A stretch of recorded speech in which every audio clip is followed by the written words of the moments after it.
31 শয্যা থেকে 2014 সালে 50 শয্যায় উন্নীত হয় মানিকগঞ্জের সাটুরিয়া উপজেলা স্বাস্থ্য কমপ্লেক্স। আধুনিক ভবন থাকলে নেই কাঙ্ক্ষিত সেবার মান। কাগজে কলমে হাসপাতালটি 50 শয্যার হলেও জনবল রয়েছে 31 শয্যার। হাসপাতালের এক্স-রে মেশিন অকেজো হয়ে পড়ে আছে 1 বছর যাবৎ। আলট্রাসোনোগ্রাফ মেশিন থাকলে জনবলের অভাবে সপ্তাহে 3 দিন সচল থাকে। 2টি অ্যাম্বুলেন্স থাকলেও একটি পুরোপুরি অকেজো রয়েছে দীর্ঘদিন ধরেই, আরেকটিও লক্কর-ঝক্কর অবস্থায়, যে কারণে বেশিরভাগ সময়ই সেবা বঞ্চিত হচ্ছে সাধারণ মানুষ। আমাদের সাটুরিয়া হসপিটালের অ্যাম্বুলেন্সটা নষ্ট থাকার কারণে আমাদের পার্শ্ববর্তী এলাকার সকলেরই সমস্যা হয়। অ্যাম্বুলেন্সটা ঠিক হয়ে গেলে সকলেরই উপকার হয়। এজন্য আমাদের সকলেরই দাবি অ্যাম্বুলেন্সটা জানি তাড়াতাড়ি ঠিক করে দেওয়া হয়। জনবলের অভাবে বন্ধ প্রায় অপারেশন থিয়েটারের কার্যক্রম। চাহিদা অনুযায়ী নেই ঔষধপত্র। দীর্ঘ সময় লাইনে দাঁড়িয়ে টিকিট নিয়ে মিলছে না কাঙ্ক্ষিত চিকিৎসা। আপনি এখান থেকে একটু ইঞ্জেকশন দেন রাতের বেলায়, আর সকালেরটা কিনতে হয়, মানে কিছু হাসপাতাল থেকে আর কিছু নিজের কিনতে হয়। তো সব মিলে যদি সবগুলা ফ্রি দিতে মানে দেওয়া হয়তো, তারা গরিব মানুষ যারা আছে এদের জন্য খুব ভালো হতো। উপজেলার প্রায় 3 লাখ মানুষের স্বাস্থ্যসেবা প্রদানকারী হাসপাতালই এখন রোগাক্রান্ত। উপজেলার দূর দূরান্ত থেকে চিকিৎসা নিতে আসা রোগীরা পড়েছেন ভোগান্তিতে।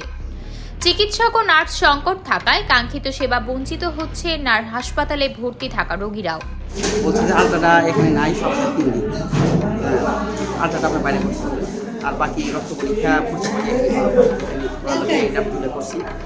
তবে আমার মনে হয় যদি এটা সপ্তাহে সব দিন চাল থাকতো তারা ভালো হতো। আলট্রাটা আমরা সাটুরিয়াবাসী এই সাটুরিয়া উপজেলা স্বাস্থ্য কেন্দ্রে 1 বছর যাবত এই এক্স-রে ভোগান্তিতে আছি। আমরা কেউ এক্স-রে করতে পারতেছি না। এখান থেকে করলে আমরা কম টাকায় করতে পারি, কিন্তু এই মেশিনটা নষ্ট থাকার কারণে আমাদের বাইরে থেকে করতে পারি। এই সুযোগে হাসপাতালের সামনেই গড়ে উঠেছে বেশ কিছু প্রাইভেট ক্লিনিক। নানা রকমের পরীক্ষা নিরীক্ষার জন্য এসব ক্লিনিকে যাচ্ছে হাসপাতালে আসা সেবাগ্রহীতারা। সরকারি অ্যাম্বুলেন্স অকেজো থাকায় সিএনজি করে মানিকগঞ্জমুখী এখন রেফারকৃত রোগীরা। অচিরেই এসব সমস্যার সমাধান করে কাঙ্ক্ষিত সেবার প্রত্যাশায় সাটুরিয়া উপজেলাবাসী।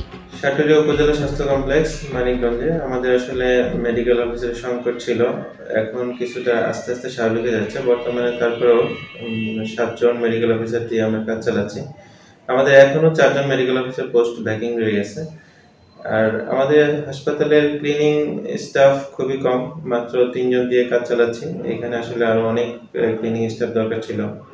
তারপরে আমাদের এই কনসালটেন্ট এখনো 4 জন কনসালটেন্টের পদ শূন্য রয়ে গেছে। আমাদের সার্জারি কনসালটেন্ট নাই, যার জন্য আমরা হাসপাতালে কোনো সার্জারি অপারেশনগুলো করতে পারতেছি না। এই জন্য আমাদেরকে রোগীদেরকে রেফার করতে হচ্ছে।